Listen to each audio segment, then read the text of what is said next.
Hi పిల్లలు, ఈరోజు మీ ముందుకి ఒక మంచి కథతో వచ్చేసాను. కథ పేరు మాట్లాడే గాడిద. ఏంటి కథ పేరు చూసి గాడిద మాట్లాడడం ఏమిటి అని ఆశ్చర్యపోతున్నారా? అవునర్రా, నిజంగా గాడిద నిజంగానే మాట్లాడింది.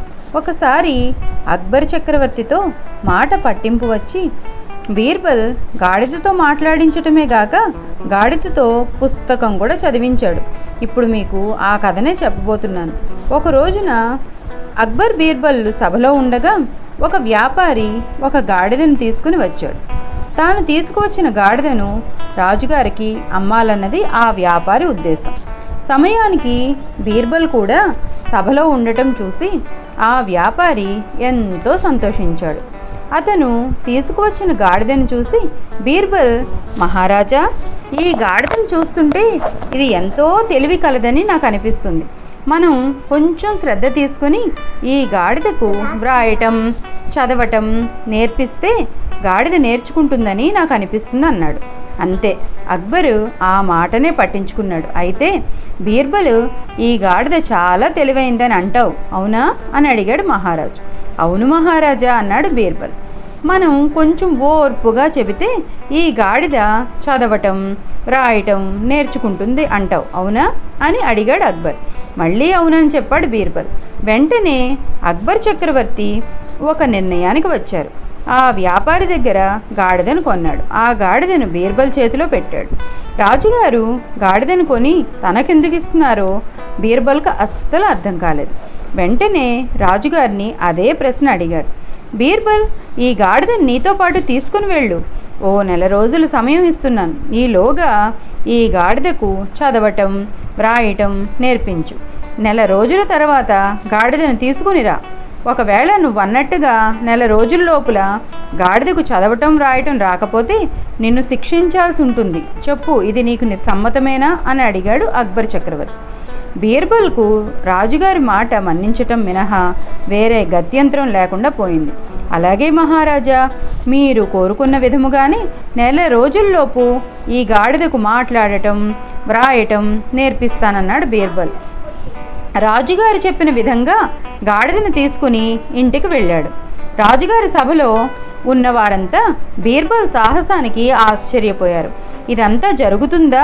నిజంగా బీర్బల్ గాడిదకు చదవటం రాయటం నేర్పిస్తాడా? ఒకవేళ ఆ పని చేయలేకపోతే రాజుగారు బీర్బల్ని శిక్షిస్తారా?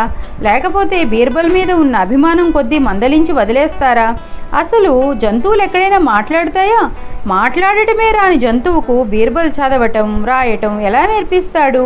బీర్బల్కి ఈసారి ఎలా అయినా శిక్ష తప్పదు అని ఒక వర్గం వారు. ఇంతకుముందు కూడా ఎన్నోసార్లు ఇలాంటి చిక్కు సమస్యలను బీర్బల్ ఎంతో తెలివిగా పరిష్కరించారు. అలాగే ఈసారి కూడా ఎంతో తెలివిగా ఈ సమస్యను పరిష్కరిస్తాడు అని మరొక వర్గం వారు. ఈ విధంగా సభ రెండుగా చీలిపోయింది. ఒక వర్గం బీర్బల్కు అనుకూలంగా ఉంటే మరొక వర్గం బీర్బల్కు వ్యతిరేకంగా ఉంది. ఈ విధమైన ఊహాగానాలతో నెల రోజులు ఇట్టే గడిచిపోయాయి. గాడిదను రాజుగారి సభకు ప్రవేశపెట్టే రోజు దగ్గరకు వచ్చింది. గాడిదతో సహా బీర్బల్ రాజుగారి సభకు హాజరయ్యాడు. బీర్బల్, గాడిదకు వ్రాయటం చదవటం వచ్చిందా?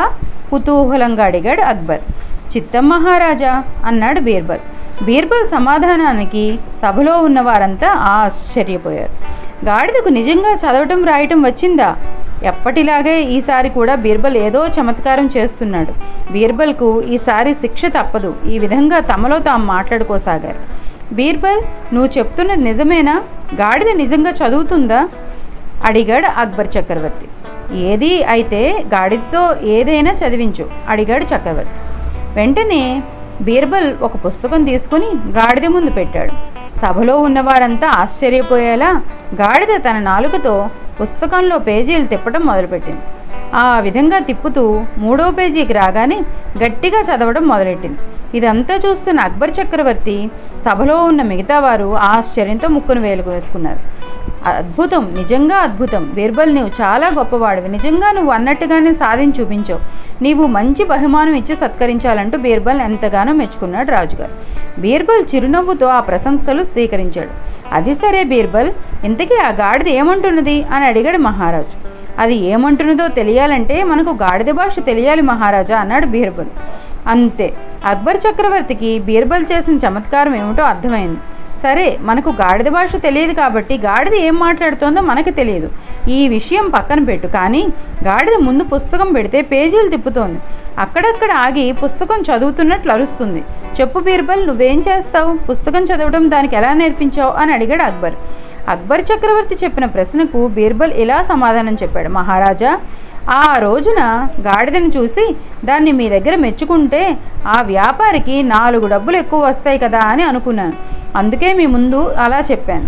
మీరు వెంటనే 1 రోజుల్లో సమయం ఇచ్చి గాడిదకు చదవటం రాయటం నేర్పించమని చెప్పారు. జంతువులతో మాట్లాడించడానికి నాకు ఎలాంటి ఇంద్రజాల విద్యలు తెలియవు. కానీ ఇప్పుడు మీరు ఒప్పుకుంటున్నారు గాడిద పుస్తకం పేజీలు తిప్పుతూ చదువుతోంది అని. కాబట్టి నేను అసలు విషయం చెప్పేస్తాను. తీరా అసలు సంగతి విన్నాక మీరు నన్ను శిక్షించకూడదు అన్నాడు బీర్బల్. అక్బర్ అందుకు అంగీకరించాడు. మహారాజా, గాడిదను ఇంటికి తీసుకెళ్ళి వెళ్ళాక ఒక రోజంతా దానికి ఏమీ పెట్టలేదు. దాంతో అది ఆకలితో నకనకనకల ఆడింది. మరుసటి నాడు ఇదిగో ఈ పేజీల్లో గడ్డి పెట్టాను. అంతే, అసలే ఆకలి మీద ఉంది దానికి. తోడు పుస్తకంలోంచి గడ్డి కనిపిస్తోంది. ఇంకేముంది, గబగబా పుస్తకం తెరిచి మొదటి పేజీ తీసి అక్కడ పెట్టిన గడ్డి తినేసింది. మర్నాడు 2వ పేజీలో గడ్డి పెట్టి గాడిద ముందు పెట్టాను. పుస్తకం దాని ముందు పెట్టగానే దానిలో గడ్డి పెట్టి ఉంటానని గాడిద అనుకోవడం మొదలుపెట్టింది. దాంతో 2వ రోజు కూడా పుస్తకం దాని ముందు పెట్టగానే గబగబా మొదటి పేజీ తిప్పింది. దానికి ఏమీ కనిపించలేదు. వెంటనే 2వ పేజీ తిప్పింది. ఈసారి అక్కడ గడ్డి కనిపించింది.